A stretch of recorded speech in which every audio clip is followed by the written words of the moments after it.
the year 2020, I decided to read a lot of biographies, especially that of successful entrepreneurs and their companies. So I laid my hands on Steve Jobs' biography, Coca-Cola Way, and of course the biography of Elon Musk, written by Ashley Vance. In his account, Vance showed how Musk's childhood in South Africa was a hard slug. He was victim of bullies, and his lack of interest in rote learning led him to get poor grades in some subjects. When you have this experience as a child, you definitely don't want your own children to have them, especially if you're one of the world's richest people.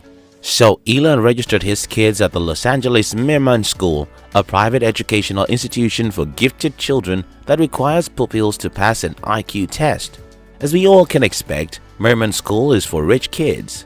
I mean, to get your child there, you would have to throw away as much as $30,000 in tuition. While the average student-to-teacher ratio in a miracle school is 16:1, Merriman School boasts of a student-teacher ratio of 7:1. But the SpaceX genius wanted even more for his children. After looking around for what he wanted in a school and couldn't find it, Musk decided to withdraw his children from Merriman School and create his own school instead. The regular schools weren't doing the things that I thought they should be done, Musk said, so I thought, well, let's see what we can do. He named his school Ad Astra, a Latin name for to the stars, and it's in Southern California. So, what's so special about Ad Astra? Well, a few important things. 1. Children aren't conditioned to see learning as a race for grades. In the part of the world where I'm from, school is synonymous with certificates and grades. Most people really don't care that much about learning. They care only about the grades and the degrees. This conditioning started long before we even knew it. Since we were young children in elementary schools, we have been conditioned to see the entire school activity as what ends with tests, grades, and degrees. The problem with this horrible conditioning is that we lose the real reason for school, which is education. At Ad Astra, kids go to school knowing that there will never be anything called tests or grades, so the focus is on learning.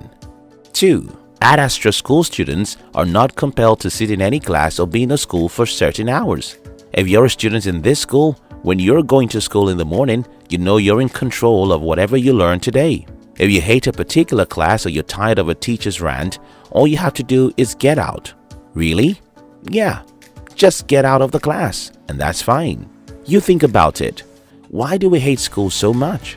Well, in my own case, I hated going to school because I wasn't in control of what I was to learn there. For example, I loved some subjects so much that I could spend the whole day learning them. But there are always these classes at which the teacher died or fell sick. Just joking there. But you got my point. There are always those classes you hate so much, and they are the reason you hate school. Now at Ad Astra, if you're bored in a class, you have the freedom to get out and do something else. 3. Ad Astra School focuses on getting the students to know why.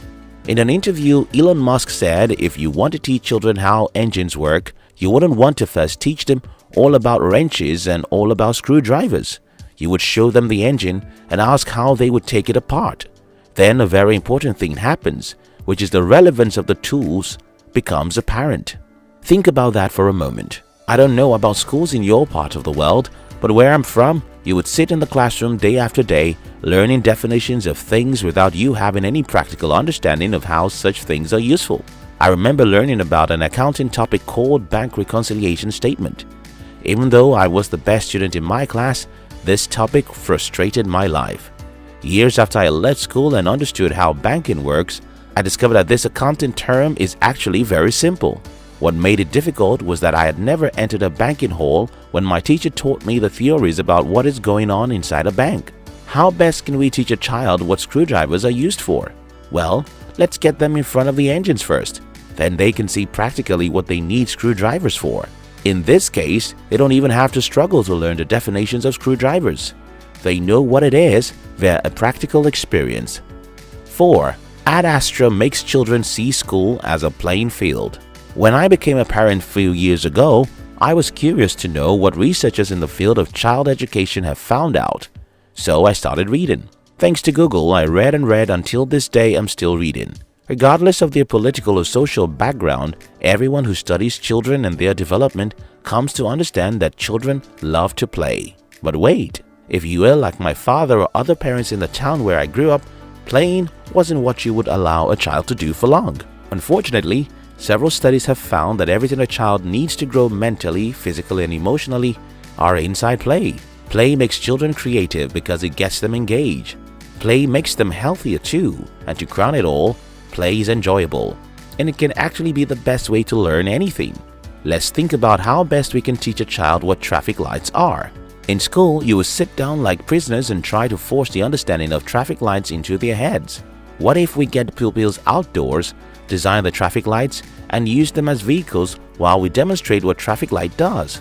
So it turns out that kids in our second method would run to school tomorrow morning, while kids in traditional schools want to avoid school. That's why students in Ad Astra hate vacations, according to Elon Musk. These children hate vacations because schooling to them is playing. What can we all get out of this? You see, if we can't use a phone produced 50 years ago, we shouldn't definitely be concerned about an educational system that remains the same for more than a century. If education isn't fun, then whoever is given such education is to be blamed, not the students. If you're a parent, your goal isn't supposed to be to give your child the best education you can afford. Instead, your goal should be to make your child love learning. Think about that for a second. People who love learning go on to learn, and they are the leaders and rulers of our world, while people who get an education go out of university and feel that they are out of prison. And they are right, it's a prison. According to Jenkins Group, 42% of college graduates never read another book after college. Anyone who knows the importance of education will cry about the above findings. You see, the more you learn, the more you learn. According to HogwartsProfessor.com, the statistics show a clear relationship between the average salary and the number of books someone reads. In conclusion, education is as important to human as oxygen. So, when we have a school system where children are made to hate learning, that should make all of us cry. I hope this video helps someone.